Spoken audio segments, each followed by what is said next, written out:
Bonjour à tous, ravi de vous retrouver pour ce nouveau numéro des Matins du Sénat. Le Sénat a entamé hier l'examen du projet de transformation du système de santé. Les sénateurs ont adopté hier l'une des mesures phares de ce texte, la suppression du numerus clausus qui limitait le nombre d'étudiants en médecine. Le Sénat souhaite que la bonne répartition des médecins sur le territoire devienne un nouvel objectif pour les facultés de médecine. Et pour les futurs médecins généralistes, les sénateurs ont prévu un stage de 6 mois dans un désert médical. Le débat sur ce projet de loi santé, c'est tout de suite. Nous passons maintenant à l'amendement 290, présenté par Monsieur Ouzoulias. Vous avez la parole. Merci Madame la Présidente, Mesdames les ministres. On a beaucoup parlé de la suppression du numerus clausus. Moi, je voudrais y revenir un tout petit peu pour simplifier le débat d'un point de vue plomédique. Qu'est-ce qui se passe finalement? La première année de médecine rentre dans le droit commun.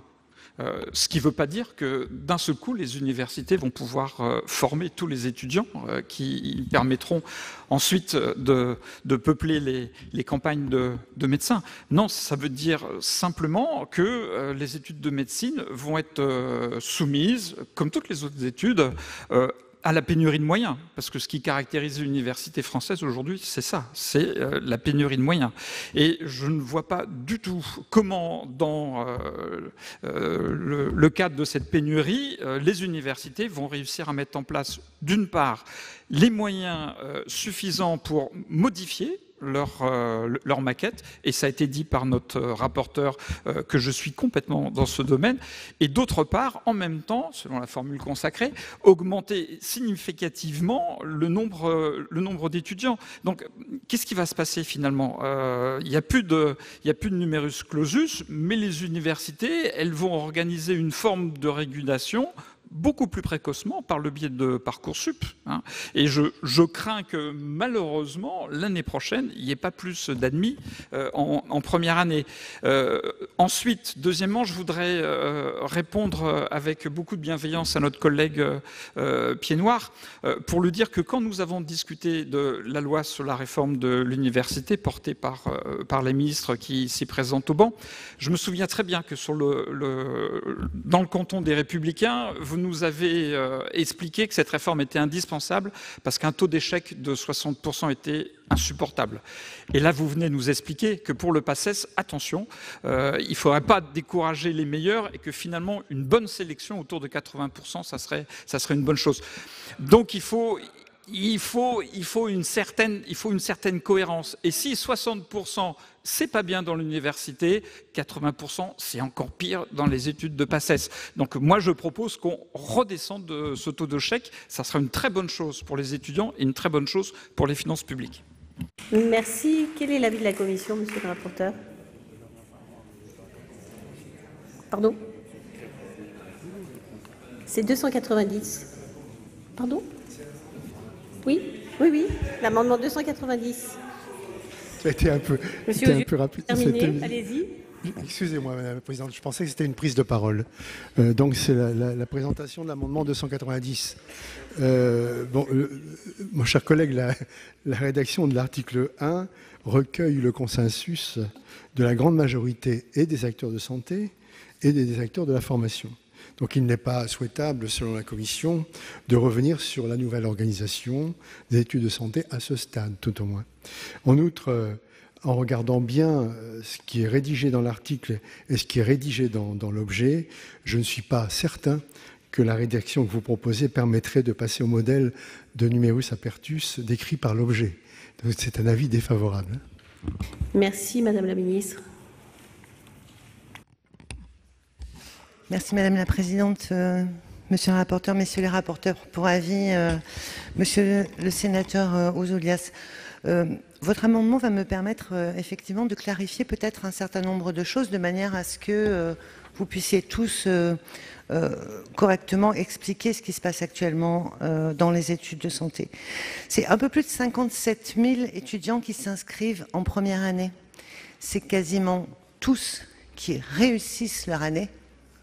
Mais c'est seulement 13 000 d'entre eux qui passent en deuxième année à l'issue du concours. Et c'est justement contre ça que nous souhaitons lutter, puisque ce qui a été mis en place dans les expérimentations, ce qui a été mis en place à Angers dans l'Alterpaces, c'est que ces étudiants qui ont réussi une première année à l'université, mais néanmoins n'ont pas été admis à poursuivre dans leurs études de santé, ne soient pas contraints à redoubler. Et si vous voulez absolument des chiffres sur ces redoublements, le coût de redoublement de la première année de PACES, c'est 55 millions d'euros.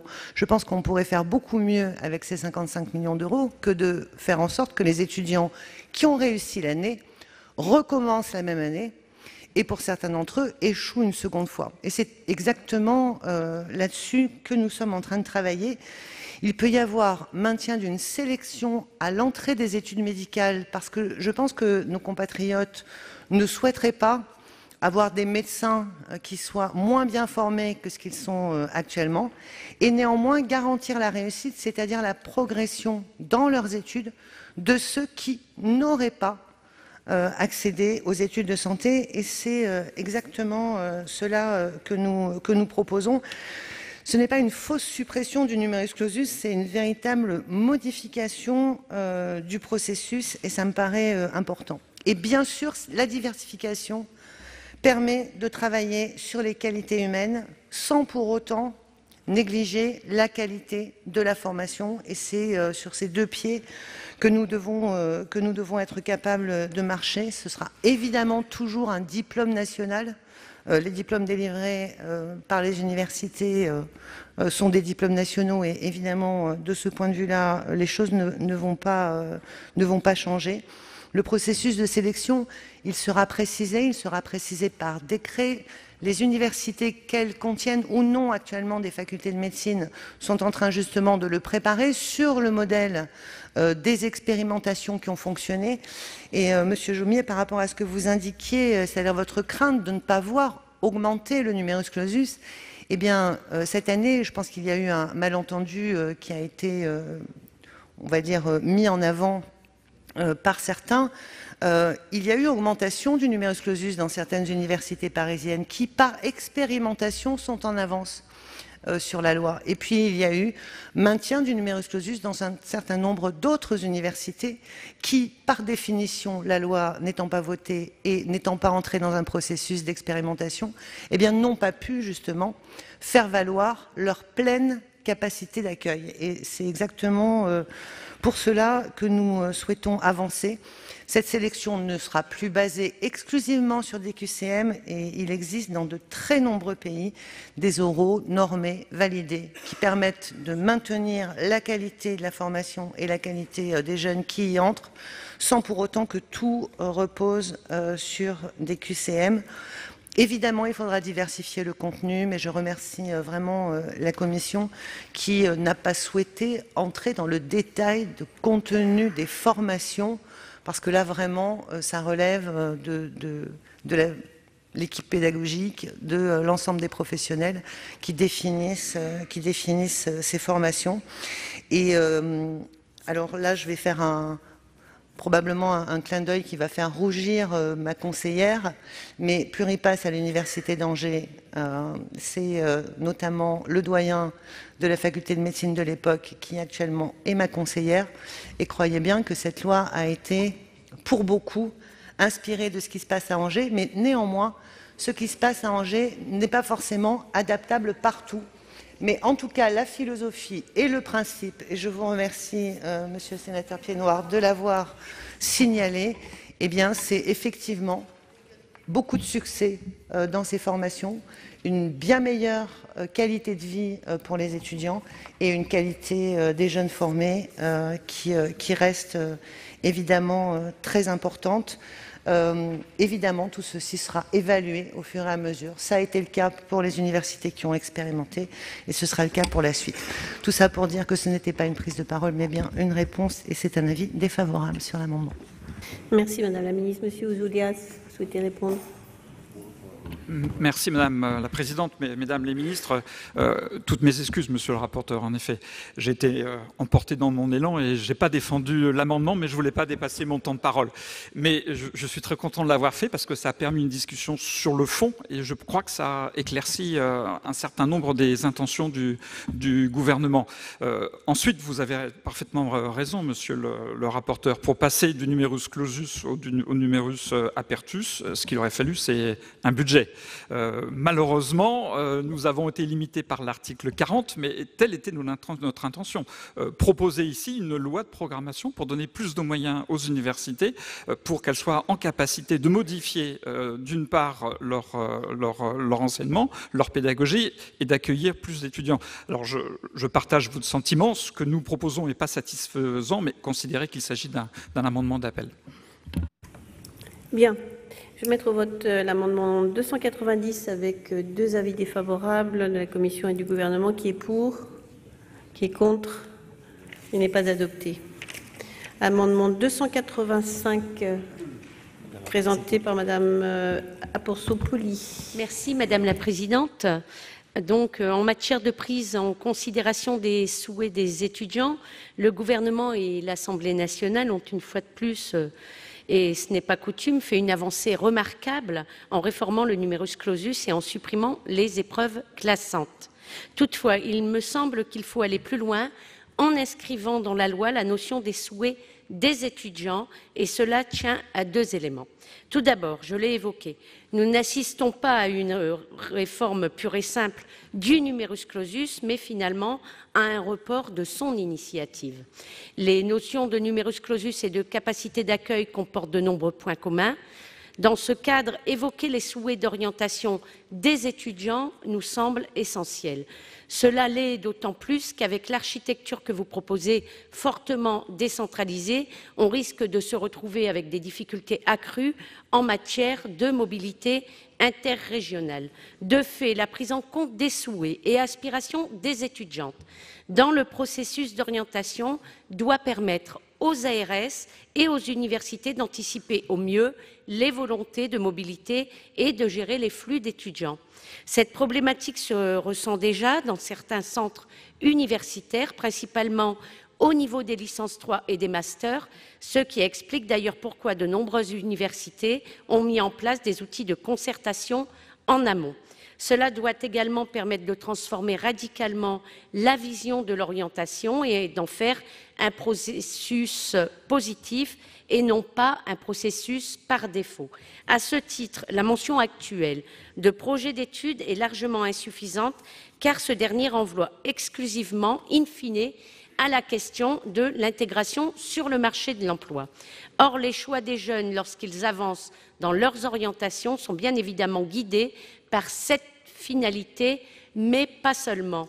La présence dans le corps enseignant de tel ou tel spécialiste, la possibilité de se diriger vers tel ou tel stage, les spécialisations et options disponibles, sans compter les éléments extérieurs aux études même, font que l'orientation doit s'appuyer sur les souhaits des étudiants et pas seulement plier les aspirations des jeunes aux moyens mis en œuvre.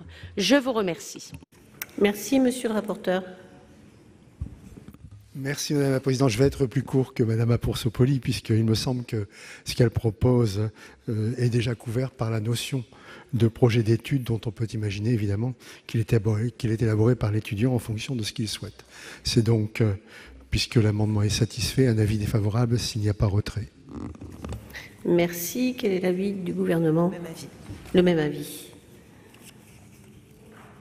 Vous le retirez. Très bien. Merci. Nous avons maintenant 4 amendements faisant l'objet d'une discussion commune. L'amendement 286, présenté par Madame Cohen. Oui, Monsieur le rapporteur va être content parce que je vais être brève, puisqu'il y a beaucoup de choses qui ont été dites sur le numerus clausus, y compris sur la position de mon groupe, donc je ne vais pas en rajouter. Et simplement signifier que cet amendement 286 est un amendement de repli. où on souhaite effectivement voir figurer dans cet article la répartition optimale des futurs professionnels sur le territoire au regard des besoins de santé. C'est une façon de prendre en compte les besoins sur les territoires et notamment là où il y a un grave manquement de professionnels. Donc voilà, on souhaite par cet amendement, dès la formation, avoir ce regard attentif et donc le préciser dans la loi. Merci. Monsieur le rapporteur. Pardon.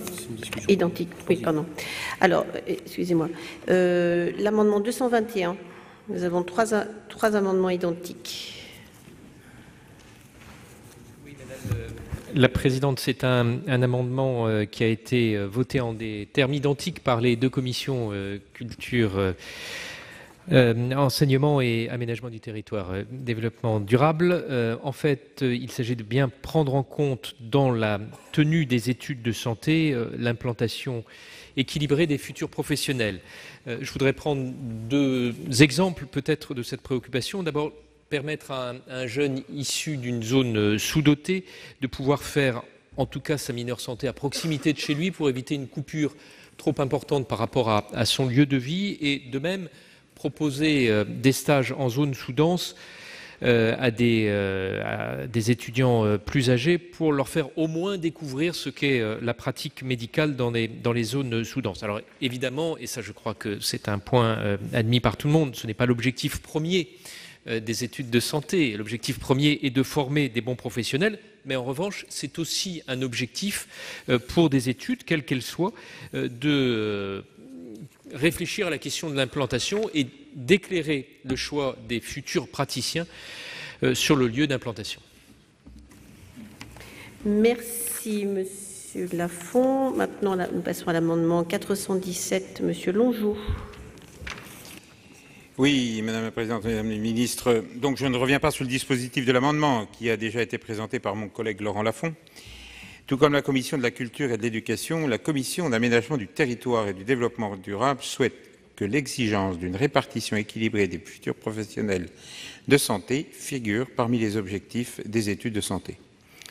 Nous sommes tous d'accord sur le fait que l'objectif premier des études de santé, et tu l'as dit, consiste à former des professionnels compétents, capables d'apporter des soins de qualité à l'ensemble de la population en ville et à l'hôpital. Mais de la même façon, nous savons tous que la formation théorique et pratique des médecins joue un rôle fondamental dans leur premier choix d'installation, car 63% des primo-inscrits à l'ordre des médecins s'installent dans la région de leur diplôme. C'est une source de l'Observatoire national de la démographie des professions de santé. Enfin, j'attire l'attention de l'ensemble des collègues sur le fait que la refonte du numerus clausus n'aura un effet limité, voire aucun effet à elle seule, sur la répartition des professionnels de santé sur le territoire. Qui plus est, il y a un risque de voir les moyens alloués aux universités se concentrer sur les établissements les plus importants et également les plus éloignés des zones sous-denses. Pour toutes ces raisons, il me semble raisonnable de faire apparaître dès le stade des études la nécessité de penser la démographie médicale en lien avec les besoins de santé de la population. C'est pourquoi la Commission d'aménagement du territoire et du développement durable propose de faire figurer cet objectif d'intérêt général à l'article 1er. Je vous remercie. Merci. Pour l'amendement 678, Monsieur Bigot, vous avez la parole. Oui, Madame la Présidente, Mesdames les Ministres, mes chers collègues, le volet territorial du projet de loi santé ne correspond pas tout à fait en l'état aux besoins de santé des Français. L'accès à la santé s'est imposé comme une préoccupation majeure des citoyens dans le cadre du grand débat national devant répondre à la crise de défiance à laquelle votre gouvernement est confronté. Nous pensons donc qu'il faut aller plus loin et faire entendre la voix des territoires. C'est en ce sens que nous avons travaillé en commission, comme ça vient d'être indiqué, en proposant des amendements qui apportent des réponses concrètes aux habitants des zones où la présence médicale est trop faible, voire inexistante. L'article 1er du projet de loi réorganise le premier cycle des études de santé. Il nous paraît essentiel que cette réorganisation de la formation permette de mieux faire correspondre les ressources disponibles aux besoins de santé des Français, inquiets par la disparition des médecins généralistes et spécialistes sur leur territoire. Il est ainsi proposé de compléter l'article 1er en précisant que les études de médecine, par leur organisation, favorisent la répartition équilibrée des futurs professionnels au regard des besoins de santé. Il pourrait en effet être utile que les futurs médecins soient formés là où les besoins d'implantation sont les plus patents, en adaptant étroitement la répartition des étudiants en médecine aux besoins de santé constatés. L'objectif de notre amendement, qui vient en soutien des amendements défendus par les 2 rapporteurs pour avis, est donc de prendre en compte, dès le stade de la formation et de l'organisation des études, une répartition équilibrée des futurs professionnels. Il s'agit donc d'anticiper les besoins des territoires et de lutter contre la désertification médicale le plus en amont possible. Merci. Bien, nous allons passer à l'avis de la commission. Monsieur le rapporteur. Merci, Madame la Présidente. Si je reprends l'ensemble des amendements, le 286 présenté par Madame Cohen prévoit que l'intégration de l'objectif de répartition optimale des futurs professionnels sur le territoire dans les objectifs généraux de formation en santé. Les amendements 221 de M. Lafont, 417 de M. Longeot et 678 de M. Bigot prévoient, eux, une intégration de l'objectif de répartition équilibrée. Donc il y a optimal d'un côté, équilibré de l'autre. Dans tous les cas, je ne suis pas favorable à cette précision. Selon moi, le premier et à vrai dire le seul objectif des études de santé, c'est de former des professionnels prêts à exercer leur métier dans les meilleures conditions possibles. Le but des études de médecine n'est pas, selon moi non plus, de répondre aux carences de l'offre de soins, mais de former des médecins. Je me demande par ailleurs quelle serait la traduction concrète d'un tel principe. Cela signifierait-il, par exemple, que les étudiants seront assignés à la faculté de leur département d'origine ou à celle dans laquelle ils ont fait leur première inscription? Qu'adviendrait-il s'ils souhaitent suivre une spécialité qui n'est pas enseignée dans cette faculté? Je crains en outre qu'en adoptant un tel principe, nous ne posions les bases d'une formation au rabais des professionnels de santé.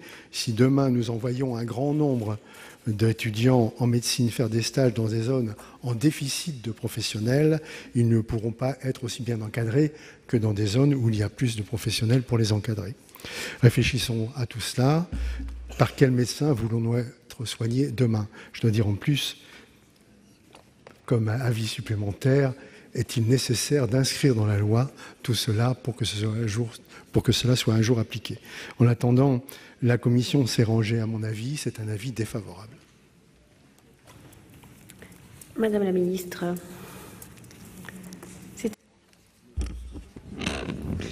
Oui. Merci beaucoup, Madame la Présidente. Monsieur le rapporteur, en fait, il nous semble que ce deuxième alinéa est structurant et pose finalement des grands principes qui définissent les objectifs et le déroulement des formations. Donc, les amendements qui ont été proposés à la fois par la Commission de la Culture et la Commission Développement Durable et par Monsieur le sénateur Bigot aussi, exactement dans les mêmes termes, mais qui rejoignent, je crois, ce qui a été proposé aussi par Madame Cohen, nous semble compléter de manière cohérente les orientations du gouvernement. C'est donc un avis favorable. Simplement précision, favorable pour le 221, 417, 678 et demande de... Et le 2... de retrait ou de... Favorable pour les 4. Très bien. Madame Cohen. Pardon, excusez-moi, j'ai pas été claire. Il y en a 3 qui sont rédigés exactement de la même façon. C'est 221, 417, 678. Donc je propose un avis favorable pour ces 3-là et une demande de retrait pour le 286. D'accord. Très bien, merci. Madame Cohen. Oui, explication de vote, j'avais très bien compris les nuances de Madame la ministre. Et comme c'est vraiment dans le même esprit et que on adhère bien à ce que portent ces deux commissions, culture et puis aménagement du territoire, nous allons retirer notre amendement et nous allons donc nous ranger sur ces amendements, surtout qu'il y a un avis favorable du gouvernement. Ça n'arrive pas si souvent pour le groupe CRCE. Merci. Monsieur Jomier, vous avez la parole pour explication de vote. Oui, merci, Madame la Présidente. Je dois dire que je partage les questionnements du rapporteur sur l'effectivité réelle de ce principe inscrit dans la loi. La loi ne doit pas faire trop de déclaratifs, mais faire plutôt du normatif, on en est tous d'accord. Mais je crois que là, elle fait de l'incitatif. et que ça n'est pas négligeable non plus en la matière, parce que bien sûr que nous formons des professionnels de santé pour ce qu'ils sont et pour répondre aux besoins de santé du pays.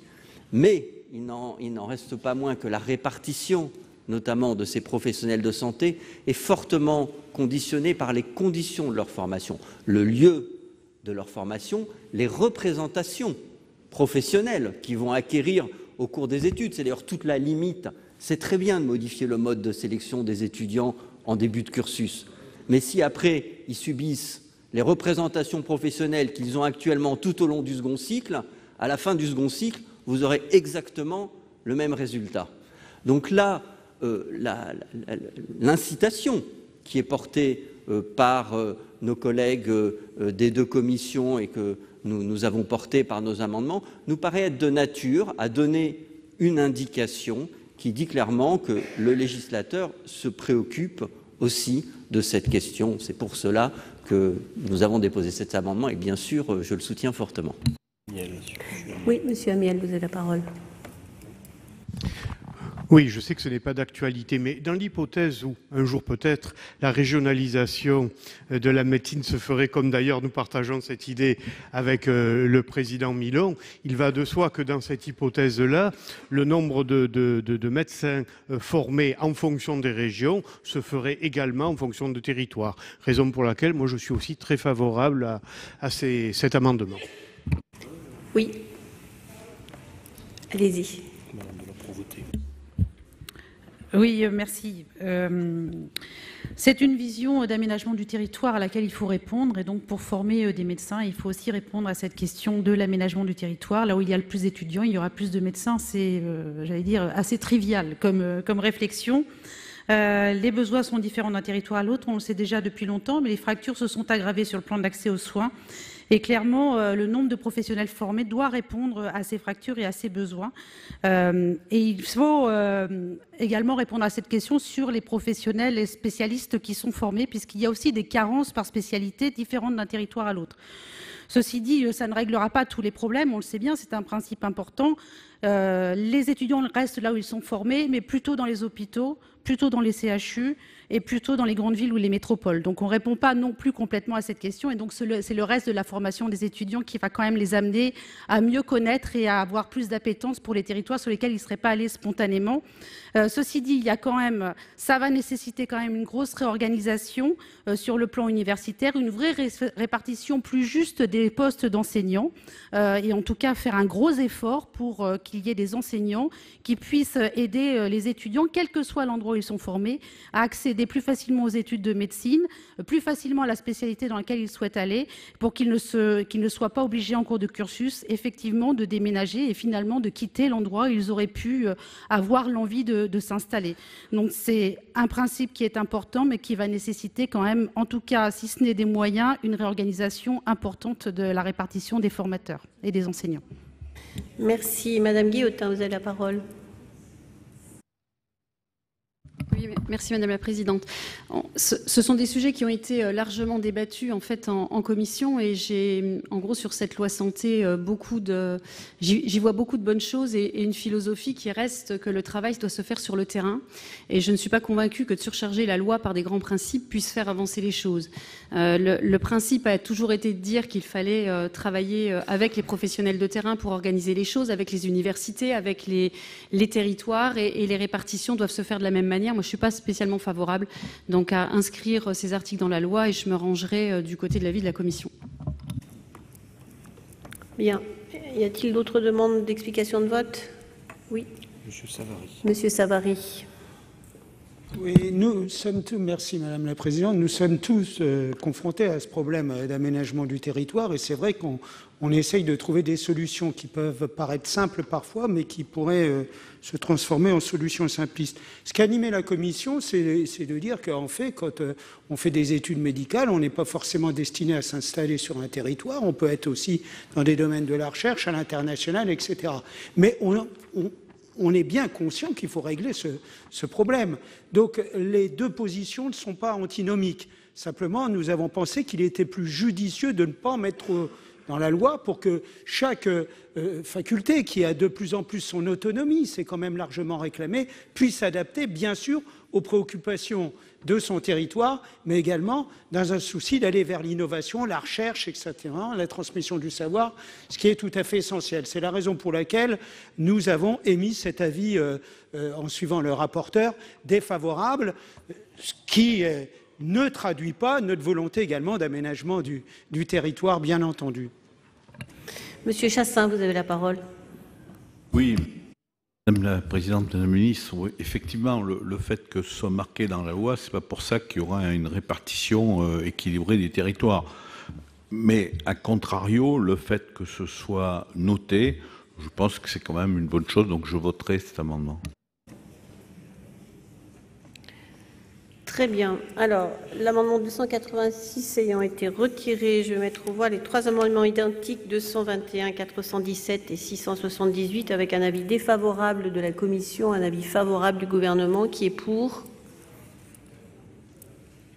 Qui est contre? Il est adopté.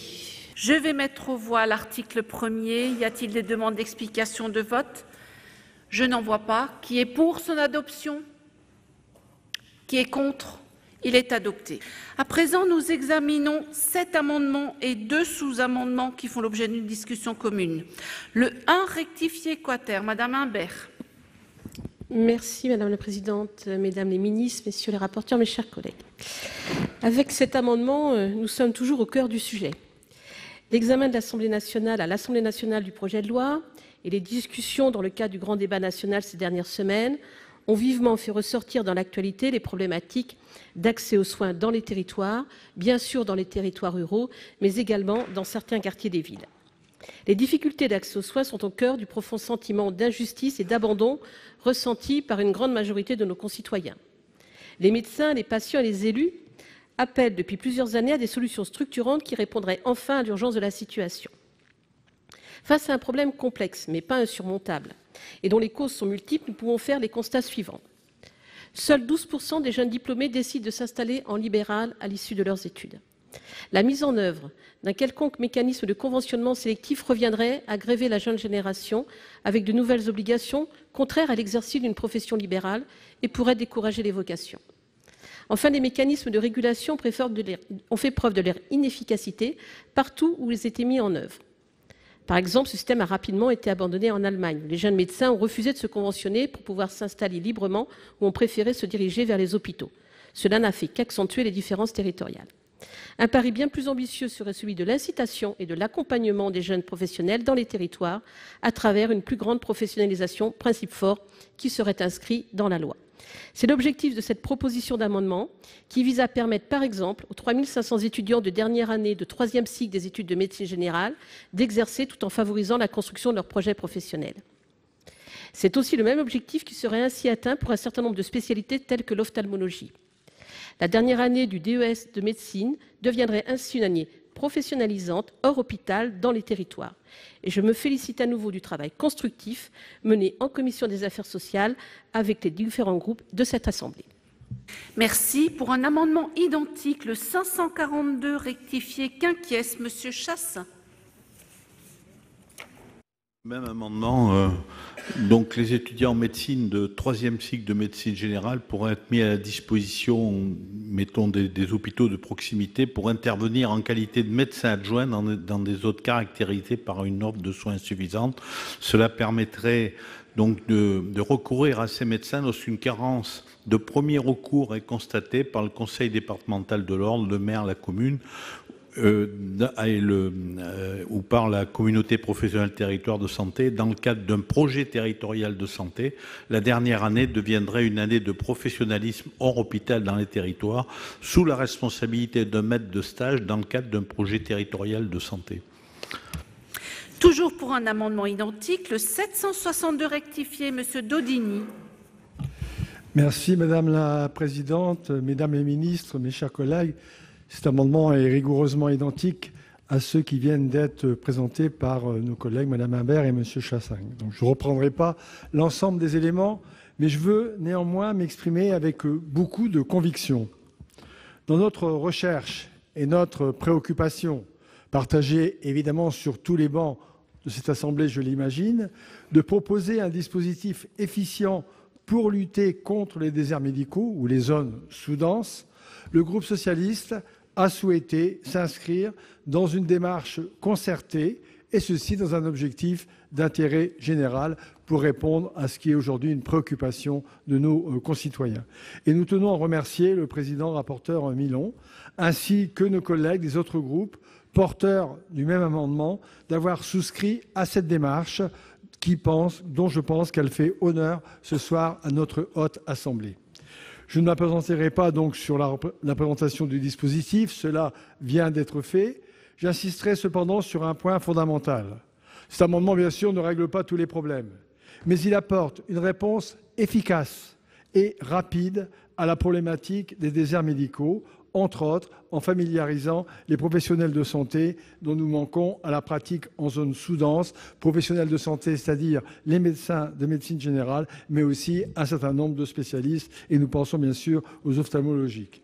Le dispositif permettra de déployer plusieurs milliers de professionnels de santé sur l'ensemble du territoire, ceci dès sa mise en œuvre, et de répondre ainsi aux besoins des populations qui se sont fortement exprimés en matière de santé, tout récemment encore dans le grand débat national. Je vous remercie.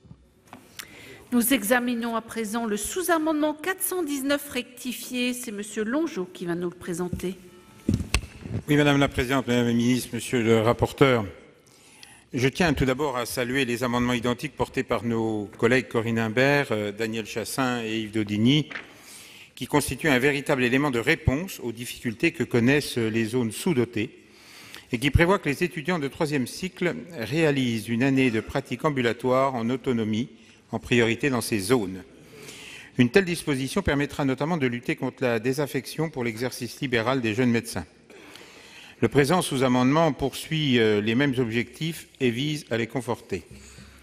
Ce sous-amendement part en effet d'un constat simple, et mes collègues de l'Aveyron ou des Ardennes ne me contrediront pas, c'est parce que l'on connaît et que l'on apprécie un territoire qu'on se projette dans une installation. Ce n'est pas moi qui le dis, ce sont les associations d'étudiants en médecine avec lesquelles j'ai pu échanger au cours de mes auditions. Pourtant, la formation des médecins témoigne à l'heure actuelle d'un hospitalocentrisme fort. Ainsi, si un stage obligatoire d'initiation à la médecine générale de 3 mois est prévu pendant les études de médecine, nombreux sont les étudiants à ne pas l'effectuer, alors même que 83% des étudiants qui l'ont réalisé ont indiqué qu'il leur avait donné envie de pratiquer la médecine générale. La DRESS constatait ainsi en 2017 que la médecine générale est la 2e spécialité la moins attractive après la médecine du travail, alors même qu'elle fait défaut dans les zones sous-dotées. Dès lors, ce sous-amendement vise à préciser qu'au moins une partie de l'année, de pratique ambulatoire en autonomie est réalisée en zone sous-dense. Il s'agit d'un dispositif relativement flexible dans la mesure où ce stage pourrait être réalisé dans le cadre d'un exercice partagé entre plusieurs structures ambulatoires. Nous proposons une mesure qui se veut pragmatique, qui tient compte des nouveaux moyens déployés en faveur de l'accompagnement des futurs médecins dans la reconstruction de leurs projets professionnels. Ainsi, le nombre de médecins agréés maîtres de stage universitaires a augmenté de 14% entre 2018 et 2019. Ils sont plus de 10 000 à ce jour. Aussi, les internes qui choisissent d'effectuer un stage en zone sous-dense peuvent désormais bénéficier, sous certaines conditions, d'une aide mensuelle de 200 €. Ces nouveaux moyens doivent aller de pair avec une véritable impulsion politique visant à développer les stages dans ces zones sous-denses. L'objectif que les jeunes puissent découvrir des territoires méconnus et qu'ils puissent envisager l'exercice d'une médecine plus polyvalente. Tel est l'objet de ce sous-amendement. Et pour le deuxième sous-amendement, le 826, c'est Madame Morey-Richaud qui va nous le présenter. Oui, merci Madame la Présidente, Mesdames les ministres, Messieurs les rapporteurs, chers collègues. Toutes les analyses convergent sur la nécessité, pour lutter contre les déserts médicaux, de faire connaître la pratique en cabinet libéral hors de l'hôpital public aux étudiants au travers de stages. L'amendement numéro 1, notamment, répond à cette demande. Dans toutes les lois récentes relatives à la santé, on retrouve cette incitation au stage chez des médecins de ville. En pratique, la très grande majorité des stages ont lieu dans les CHU des grandes villes dans lesquelles les étudiants poursuivent leurs études. parce que les CHU sont très demandeurs et parce que, sans doute, les maîtres de stage ne sont pas suffisamment nombreux, sans doute notamment parce que la compensation financière qui leur est proposée n'est pas très incitative. Sa révision échappe au domaine de la loi. Le sous-amendement proposé vise à supprimer le caractère conforme de l'avis demandé, qui peut freiner la bonne mise en œuvre du dispositif proposé dans cet amendement. Merci. L'amendement 757 rectifié, Monsieur Daudigny, qui va nous le présenter. Oui, Madame la Présidente, Madame la Ministre, mes chers collègues, cet amendement est de même philosophie que le précédent, donc je vais le retirer. Donc le 757 rectifié est retiré. Le 592, Monsieur Amiel. Vous en avez trois, 593 et 594. Si vous voulez bien nous les présenter. Qui sont des amendements de repli. Le premier va dans le même état d'esprit de ce qui a été présenté jusqu'à présent et se résume en un mot, la professionnalisation dans 4 stages de 6 mois de deuxième cycle, dans l'hypothèse, et c'est peut-être ce qu'il y a de plus, même si cela peut poser quelques soucis, d'un passage du DES de médecine générale à 4 ans. Pourquoi, en effet, la médecine générale serait-elle toujours en repli par rapport aux autres spécialités? C'est une question que, en particulier, les enseignants en médecine générale se posent. Bon, l'objection qui pourra être faite, ce sera de dire le troisième cycle reste encore un cycle d'apprentissage, mais me semble-t-il, après les 6 années, premier cycle, deuxième cycle, plus 2 années de troisième cycle, je pense que le jeune médecin, plus que le vieil étudiant, peut participer d'une professionnalisation auprès d'un maître de stage, dans le cadre effectivement d'une stagiairisation, voire de l'adjuvat, c'est-à-dire être médecin adjoint pendant 1, 2, 3 ou 4 semestres. Merci. Quel est l'avis de la Commission, Monsieur le Président? Bien, Madame la Présidente, je vais reprendre ces amendements. L'amendement 1 présenté par Madame Imbert, 542 par Monsieur Chassaing et 762 par Monsieur Daudigny. Je voudrais ici, moi aussi, m'associer au salut que l'on peut faire à ce travail transpartisan qui a été extrêmement important, qui s'est fait dans mon bureau. Et ces amendements sont identiques.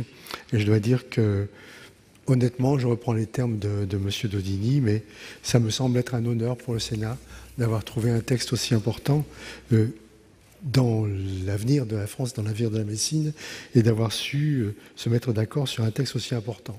Il s'agit donc de l'organisation de la dernière année de médecine générale et d'autres spécialités définies par décret en pratique ambulatoire, en autonomie, en priorité dans les zones sous-denses, selon des modalités qui seront définies donc par voie réglementaire.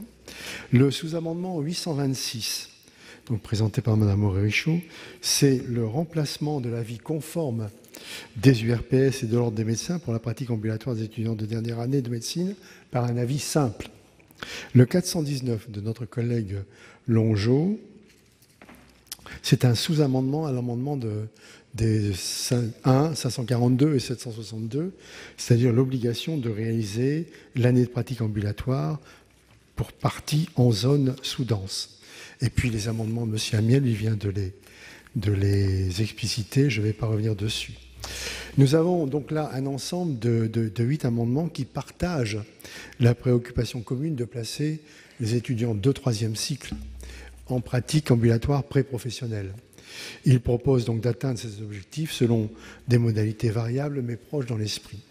La Commission des affaires sociales a travaillé, je redis, de manière transpartisane à la rédaction des amendements 1, 542 et 762 qui me paraissent présenter l'équilibre le plus satisfaisant. En premier lieu, les étudiants visés sont ceux de la dernière année du cursus médical en médecine générale, mais aussi dans d'autres spécialités qui seront précisées par décret. Cela permettra d'inclure certaines spécialités de premier recours, telles que par exemple l'ophtalmologie ou la gynécologie.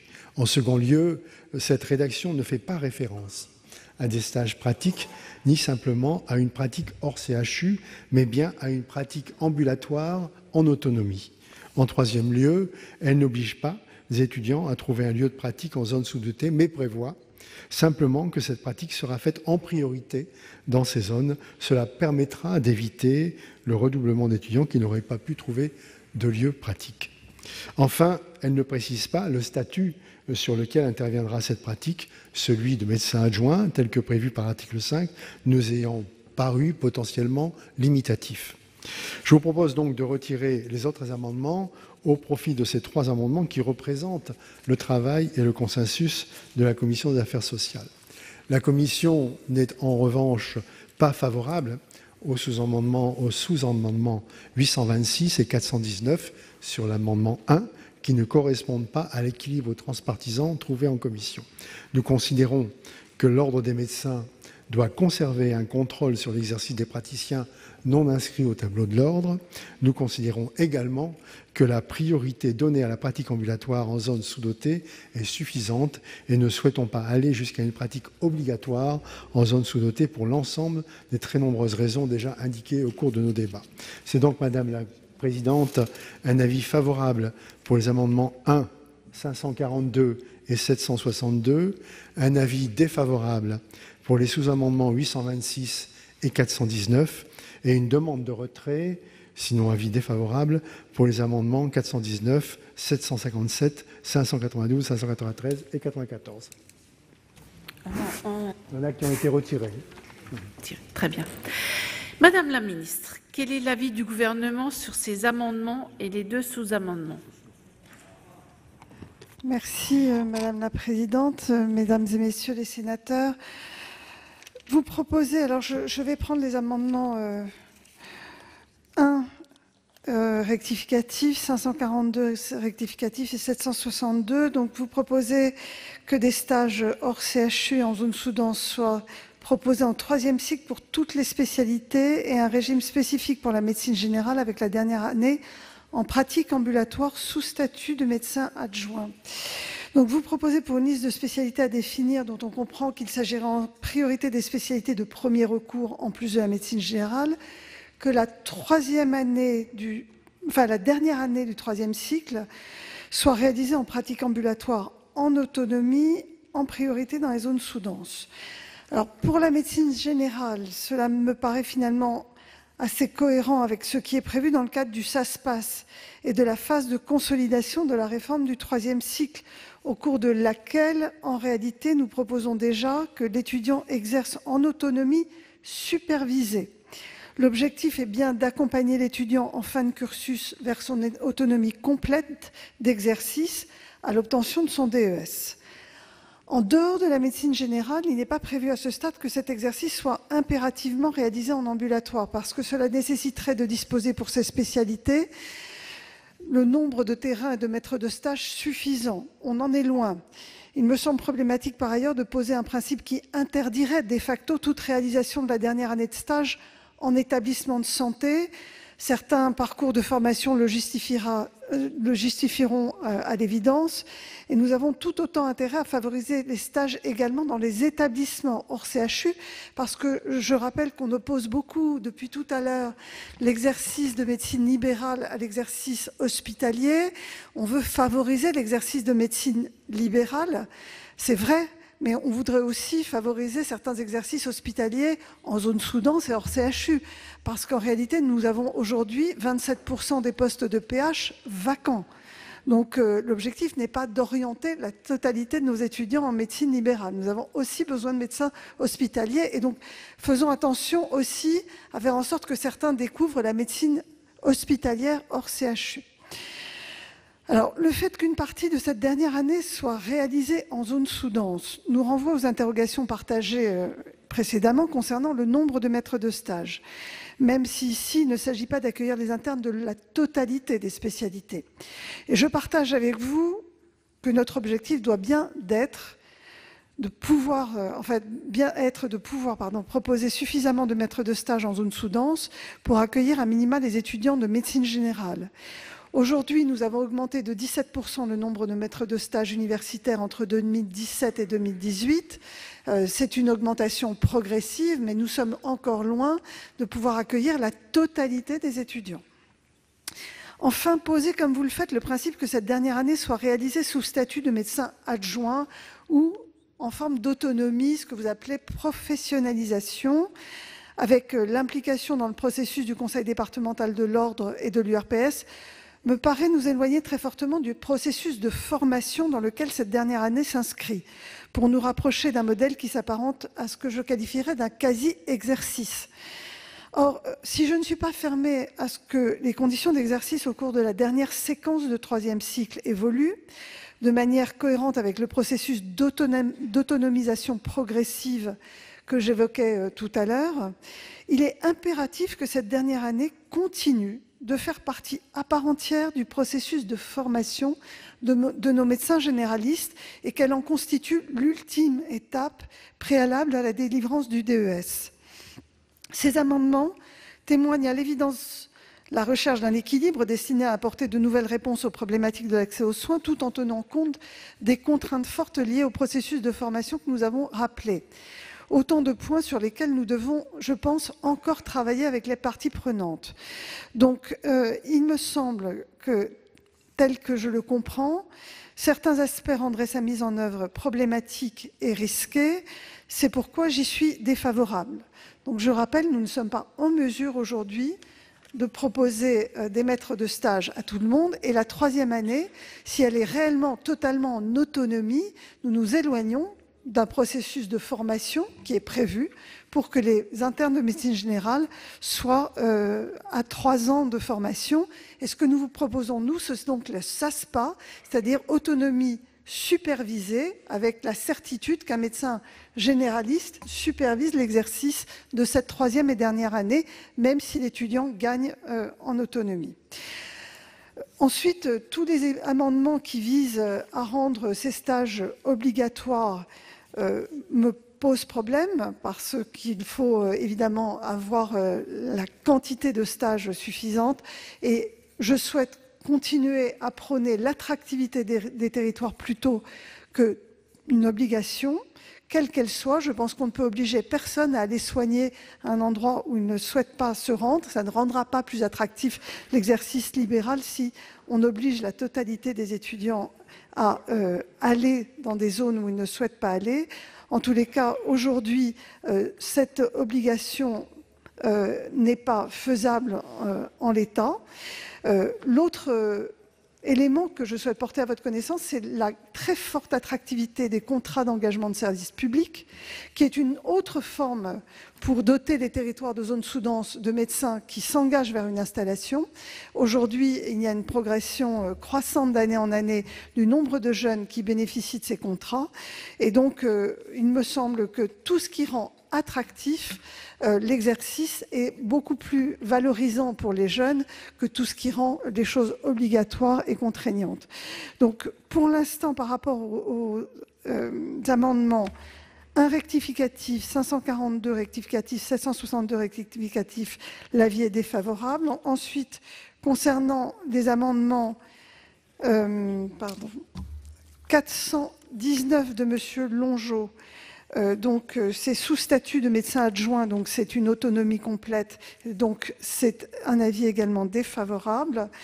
Pour l'amendement 592 de M. Amiel, je ne suis pas favorable aujourd'hui à ce que la formation des médecins généralistes soit de 4 ans. Ça obligerait à revoir les maquettes de formation de toutes les spécialités qui sont aujourd'hui à 4 ans et qui devraient passer à 5 ans. Ensuite, sur le sous-amendement 419, vous proposez que les autres spécialités... La ministre, le 419. C'est le 826 pour lequel nous n'avons pas encore votre avis. Alors, le 826, excusez-moi. Donc, avis défavorable. Il modifie en partie la portée donnée à l'avis du Conseil départemental de l'Ordre, mais même si cette modification va dans le bon sens, cet amendement permet toujours ce caractère du quasi-exercice en dernière année. Or, ce quasi-exercice isolé de l'étudiant me semble non conforme au fait que la troisième année doit être une année de formation, et donc je suis favorable à l'autonomie supervisée, mais pas au quasi-exercice autonome. Pour l'amendement 593 de M. Amiel, 2 stages en zone sous-dense, aujourd'hui rien ne s'y oppose, donc c'est retrait sinon rejet. Et pour l'amendement 594 de M. Amiel, vous ouvrez la possibilité qu'une partie des stages soit réalisée sous statut de médecin remplaçant ou adjoint. Et donc, nous nous éloignons du processus de formation pour se rapprocher d'un modèle de quasi-exercice. Et donc, je vous propose également un retrait, sinon défavorable. Bien. Pour explication de vote, Monsieur Montaugé. Monsieur Chassin, nous l'avons déjà.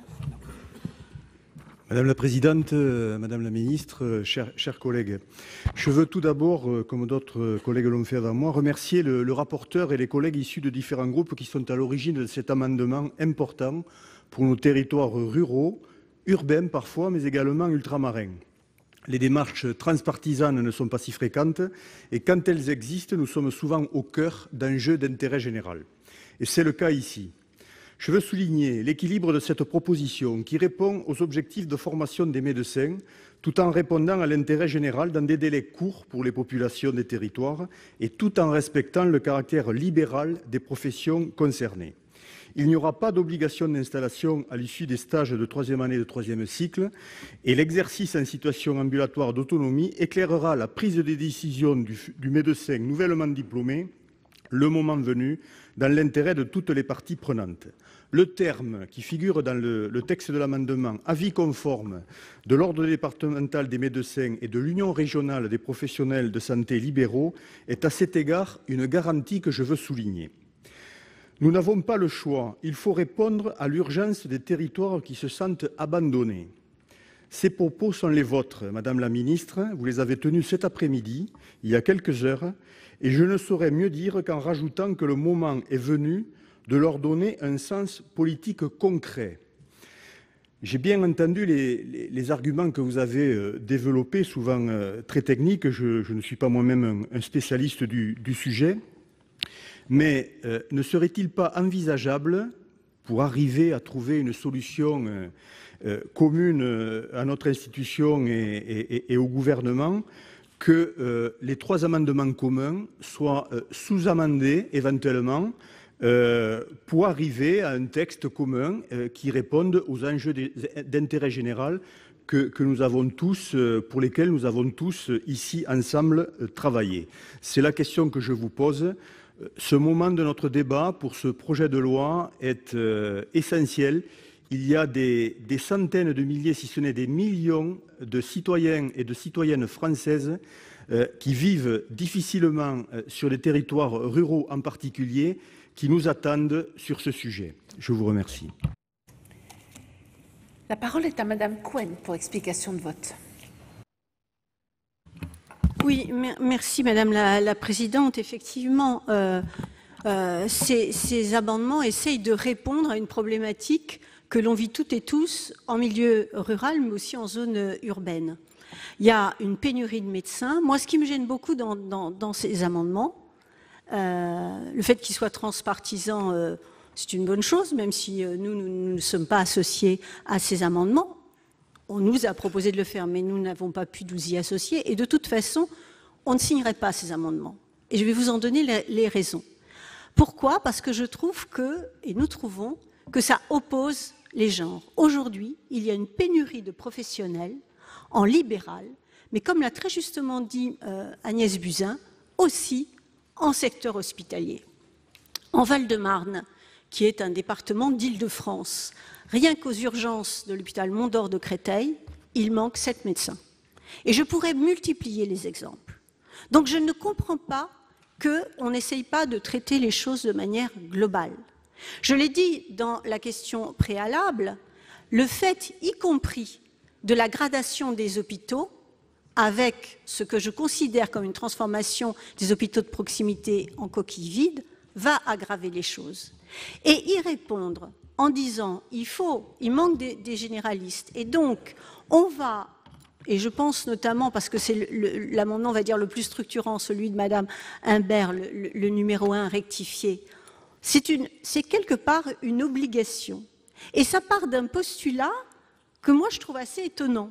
Parce qu'à juste titre, il est souligné dans l'objet que seuls 12% des jeunes diplômés décident de s'installer en libéral à l'issue de leurs études. Mais mes chers collègues, on a tous reçu des étudiantes et des étudiants. Quel est leur discours? C'est de dire qu'ils ont envie de travailler collectivement, qu'ils ont envie de travailler dans des équipes. C'est d'ailleurs pourquoi ils choisissent de travailler en salariat dans les centres de santé ou en libéral dans les maisons de santé. Et là, aujourd'hui, dans ces amendements, il n'y a absolument pas de référence à cet exercice-là. Et y compris, je trouve qu'on parle d'autonomie, de pratique ambulatoire en autonomie, alors qu'effectivement, nous préférons, nous, qu'il y ait une autonomie supervisée, c'est-à-dire qui continue à être encadrée, qui fasse vraiment partie de la formation de ces étudiantes et de ces étudiants. Je suis désolée, mon temps imparti est terminé, donc je ne peux pas aller plus loin, mais je pense que vous aurez compris la philosophie de mon propos. La parole est à Madame Sollogoub pour explication de vote. Merci Madame la Présidente. Me concernant, je vois un avantage certain au fait, à ce stage de troisième année, de troisième cycle. Il est le suivant, on a évoqué le cas des étudiants éventuellement qui n'auraient pas envie d'aller en milieu rural et ce serait difficile de leur imposer en territoire sous-dense. On a évoqué le cas éventuellement d'étudiants qui ne trouveraient pas de stage faute de maître de stage. Mais il y a encore un autre cas, c'est celui des CHU qui ne peuvent pas libérer les internes parce que faute d'internes, ils ont du mal à fonctionner. Et je vois un intérêt à cette obligation, c'est d'obliger les CHU à libérer les internes et pour qu'ils aillent à ce moment de leurs études hors CHU avoir un autre mode d'exercice. Je vous remercie. Merci. La parole est à Monsieur Jomier pour explication de vote. Merci Madame la Présidente. Oui, on est à un moment essentiel du débat. Parce que si on s'en tient au dispositif existant et au contenu actuel du projet de loi, il n'y aura pas de résolution dans un terme raisonnable de cette question de la désertification médicale. Ça n'est pas vrai. Les mesures incitatives sont utiles, mais elles mettent du temps à produire leurs effets et ils sont insuffisants. Et donc, il faut imaginer un autre dispositif.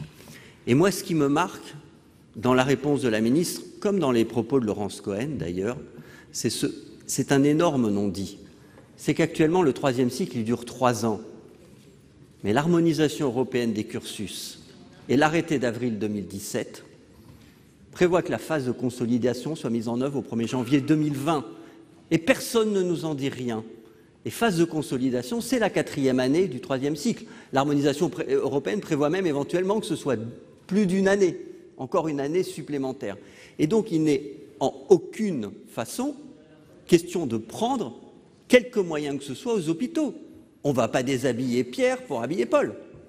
Il est question d'utiliser le temps médical supplémentaire de cette phase de consolidation pour le projeter là où tout le monde s'accorde à dire que la situation est la plus criante. Et après, on se mettra bien d'accord, et la voie réglementaire, c'est être inventive pour régler les questions. Et l'amendement est assez suffisamment, on va dire, rédigé avec souplesse. Il mentionne notamment la dernière année, sans dire de quelle année il s'agit, mais évidemment qu'il ne faut pas appliquer cet amendement en gardant une année, 3 années dans le troisième cycle. Il faut passer à la 4e année. Et moi, je ne comprends pas votre réaction, Madame la Ministre. Vous êtes allé à un congrès important ce week-end, vous nous l'avez raconté. La presse spécialisée rapporte que vous avez dit que vous étiez favorable à ce que la dernière année du troisième cycle des internes de médecine générale se fasse en professionnalisation avec un statut de praticien adjoint. Oui ou non? Si c'est non, dites-le nous. Mais si c'est oui, travaillons ensemble à cette solution. En tout cas, si vous ne changez pas de position, vont arriver des mesures coercitives qui vont être contre-productives, qui ne régleront rien, qui seront un désastre pour notre système de santé. Il faut avancer, et il faut avancer dans un sens constructif, celui que nous vous proposons. La parole est à Monsieur Savary pour explication de vote. Merci Madame la Présidente, Madame la Ministre, on vous retire une épine du pied là.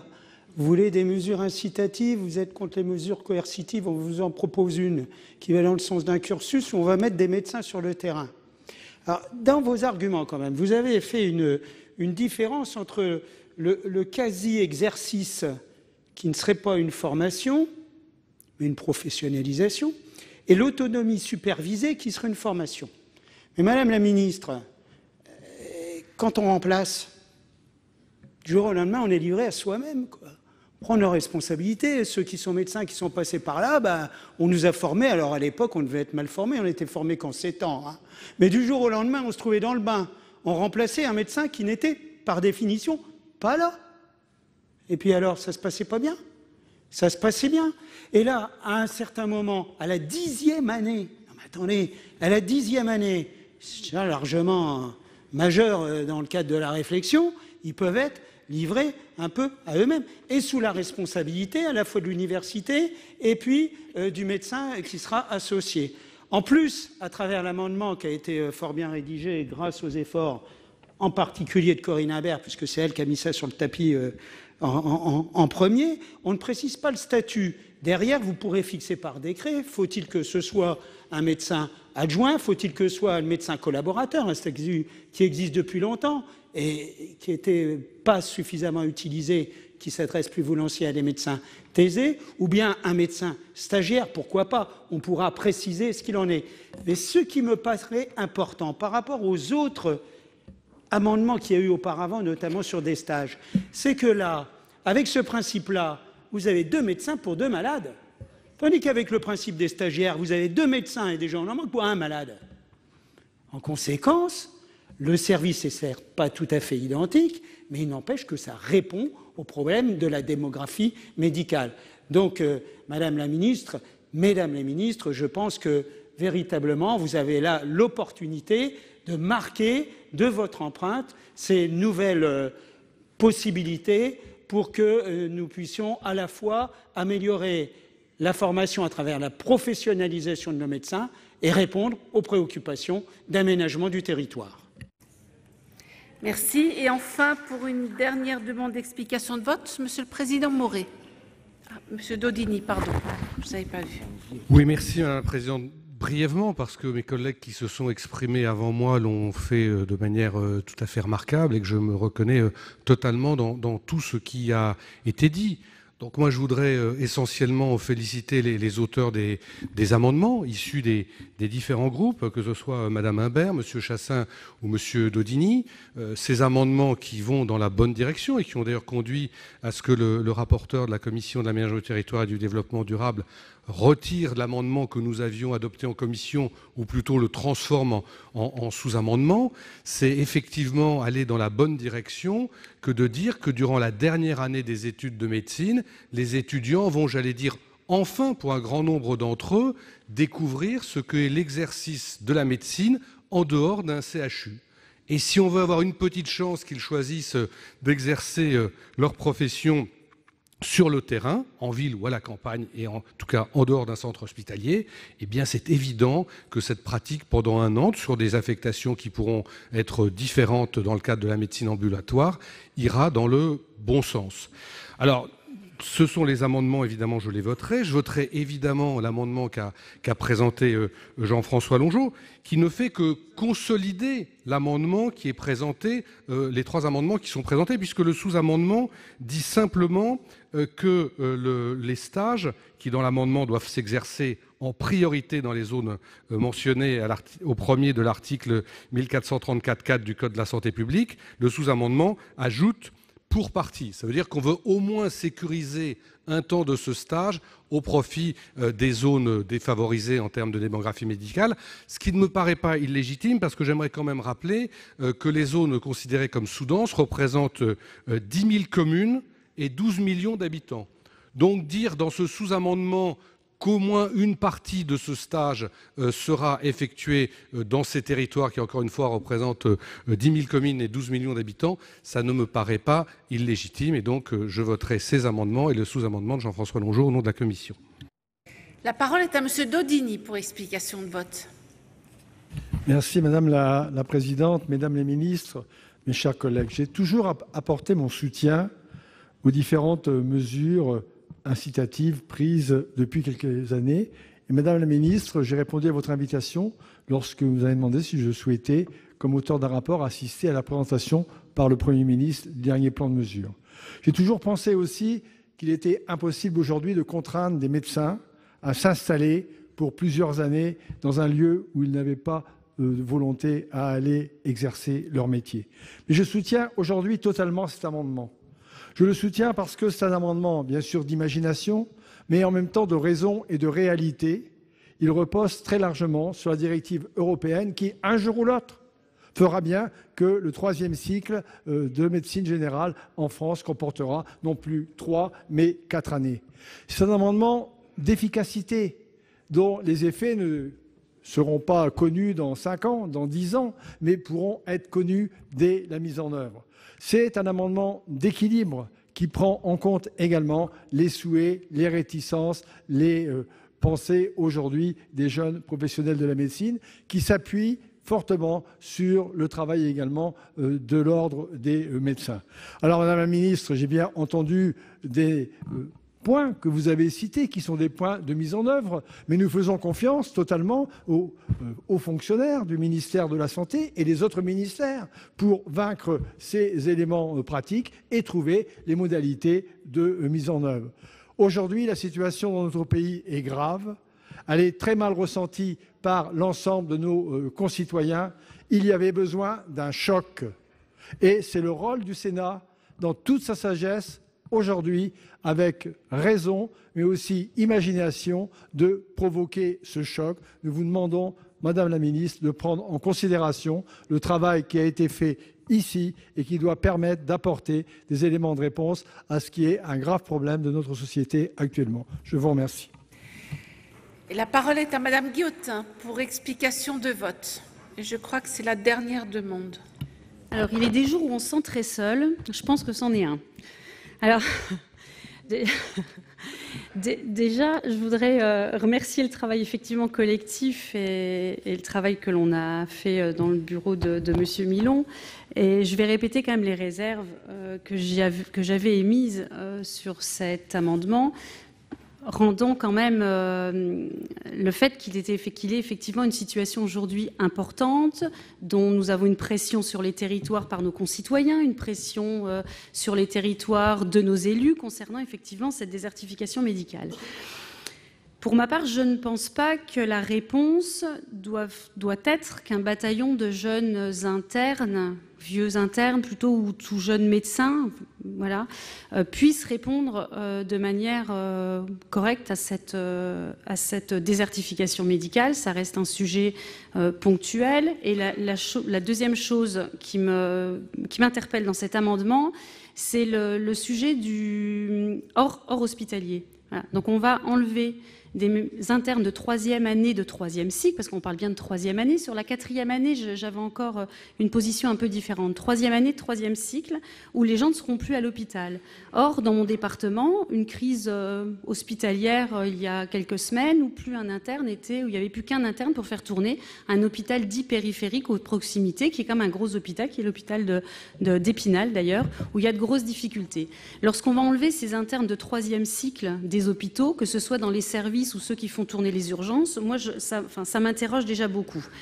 Cet amendement voudrait également dire que la 3e année de ce 3e cycle n'est plus une année de formation.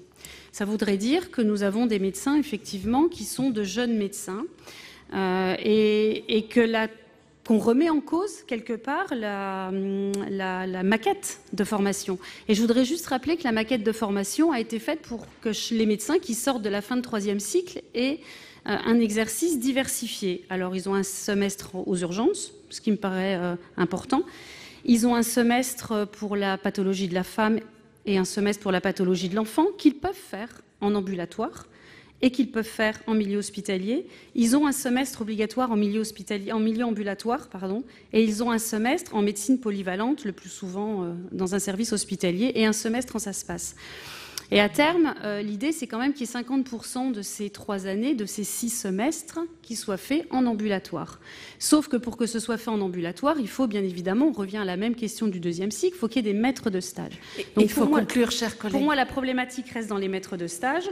Donc cet amendement me pose question pour toutes ces raisons, pour les raisons du milieu hospitalier, je l'ai dit, et je pense que c'est quelque chose d'important, du statut, est-ce que ce sera un médecin, est-ce qu'il sera seul, il faut vraiment conclure. Je termine. Est-ce qu'il sera adossé à un maître de stage, autrement c'est un ça se passe, ou est-ce qu'il sera évidemment lâché sur un territoire isolé? Je vous remercie. Merci.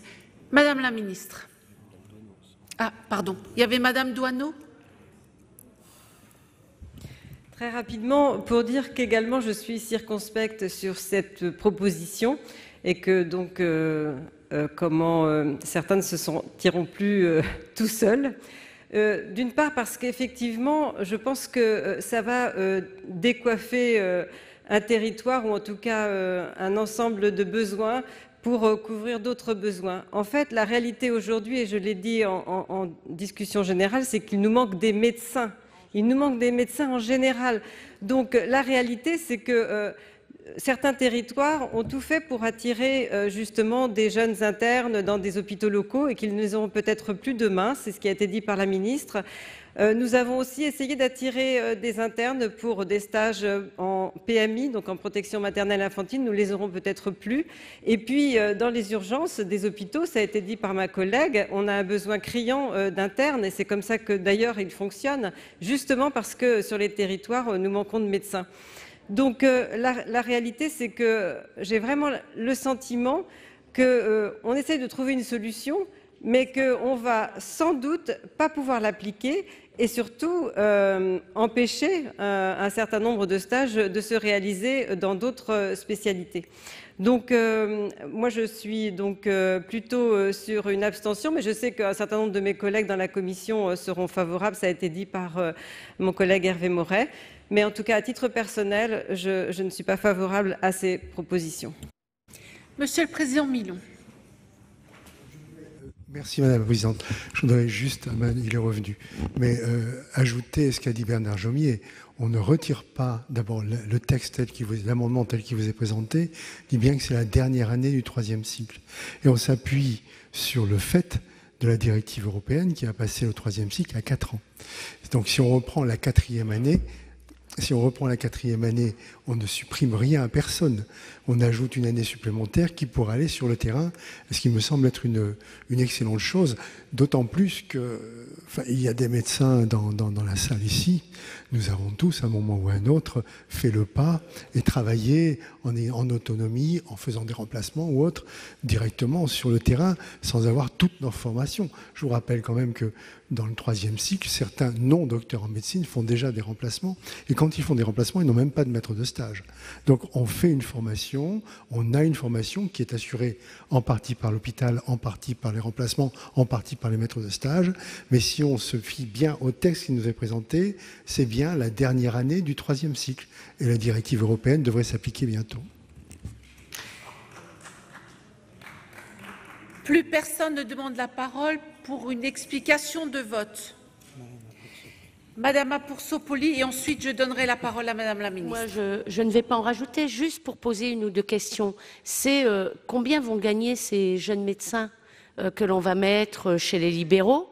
Qui va les rémunérer? Est-ce que c'est les médecins qui rémunéreront ces jeunes qui seront dans leurs cabinets médicaux, etc. Voilà, j'aimerais qu'on puisse me répondre à ça avant le vote. Madame la Ministre. Merci beaucoup, Madame la Présidente, et merci beaucoup pour ces débats et pour ces échanges. Je voudrais simplement peut-être rappeler un certain nombre de choses au nom du gouvernement. Tel qu'il est présenté, l'amendement parle d'une année de pratique ambulatoire en autonomie. Ça signifie donc qu'en l'état actuel, et vraiment on a beaucoup cherché la directive européenne qui va faire passer la formation des médecins généralistes à 4 ans, mais on ne l'a pas trouvée en réalité, donc je ne sais pas de quoi est-ce qu'on est en train de parler quand on parle de ça. Donc on est bien sur une formation qui actuellement est une formation de 3 ans. Donc collectivement, ici, un certain nombre d'entre vous ont l'air de dire que finalement la troisième année n'est peut-être pas si utile que ça, puisque on peut d'ores et déjà mettre les internes en autonomie. Finalement, on va mettre donc les plus jeunes avec le moins d'expérience, avec une formation quelque part amputée d'une année, face aux situations les plus difficiles, dans des déserts médicaux, c'est-à-dire avec une difficulté à pouvoir parler à des médecins plus confirmés, qui est quand même un peu compliqué. Je vous donne ce qui me paraît être important à prendre en considération pour que votre décision ensuite prenne aussi la responsabilité que certains médecins ruraux, et ça a été rappelé, ne souhaitent pas prendre, en ne souhaitant pas être maître de stage, parce qu'ils ne veulent pas avoir ce type de responsabilité face aux internes, et ça a été rappelé. Évidemment, nous entendons le désarroi des territoires. Il faut que vous soyez en capacité de porter le fait que le message que vous donnerez à 12 millions d'habitants de ces territoires, c'est que nous avons trouvé une solution qui est suffisamment bonne pour vous. C'est des médecins dont la formation est amputée d'1 an. Mais c'est quand même ce qui est écrit, une année de pratique ambulatoire en autonomie. Donc on peut considérer qu'on enverra prioritairement, je reprends les mots, dans les zones sous-denses, des jeunes dont on a réduit d'1 an la durée de la formation. Effectivement, c'est une immense responsabilité.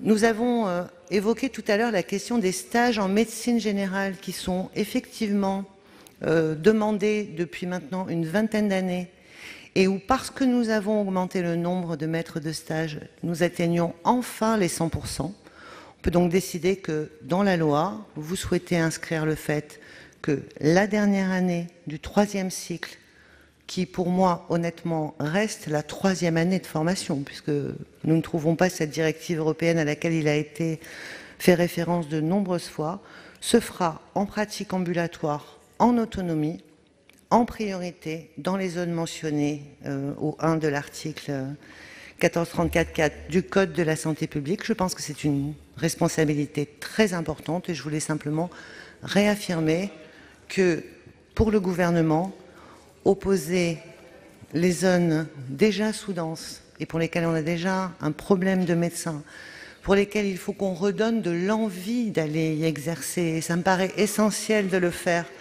Et croyez-moi, lorsque on vous aura mis en autonomie des jeunes médecins dont la formation n'est pas terminée, seuls, face à des patients qui vont être très demandeurs, sans être très clair sur qui prendra la responsabilité en cas d'erreur médicale, eh bien effectivement, c'est une responsabilité importante qui relève de la décision que vous prendrez lors de votre vote. J'ai été saisie d'une demande de scrutin public par la Commission des affaires sociales sur le sous-amendement numéro 419 rectifié. Je vous rappelle que l'avis de la Commission est défavorable, que l'avis du Gouvernement est défavorable. Il va être procédé au scrutin public dans les conditions fixées par l'article 56 du règlement et le scrutin sera ouvert dans quelques instants. Voici le résultat du scrutin numéro 128 sur le sous-amendement 419 rectifié. Compte tenu de l'ensemble des délégations de vote accordées par les sénateurs aux groupes politiques et notifiées à la présidence, nombre de votants 306, nombre de suffrages exprimés 289, pour l'adoption 35, contre 254. Le Sénat n'a pas adopté. Je vais mettre aux voix le sous-amendement numéro 826 avec 2 avis défavorables. Qui est pour son adoption? Qui est contre? Il n'est pas adopté. À présent, nous allons voter sur les 3 amendements identiques, le 1 rectifié quater, le 542 rectifié quinquies et le 762 rectifié, avec un avis favorable de la Commission et un avis défavorable du Gouvernement. J'ai été saisie d'une demande de scrutin public par le groupe socialiste et républicain et la Commission des affaires sociales sur les amendements que je viens d'énoncer. Je vous rappelle que la Commission est favorable et le Gouvernement défavorable. Il va être procédé au scrutin public dans les conditions fixées par l'article 56 du règlement. Et le scrutin sera ouvert dans quelques instants. Voici le résultat du scrutin numéro 129 sur les amendements identiques numéro 1 rectifié quater, 542 rectifié quinquies et 762 rectifié.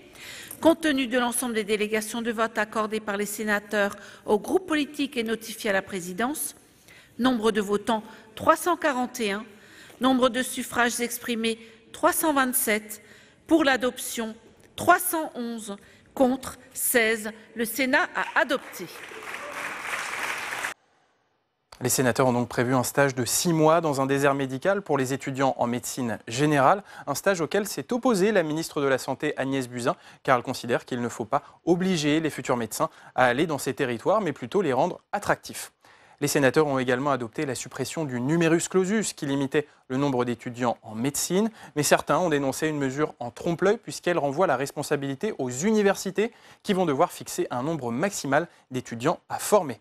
C'est la fin de cette émission, merci de l'avoir suivi. Si vous voulez continuer à suivre le débat au Sénat sur ce projet de loi santé, je vous donne rendez-vous cet après-midi dans l'émission Sénat 360 et également sur notre site internet publicsénat.fr. Très bonne journée sur Public Sénat.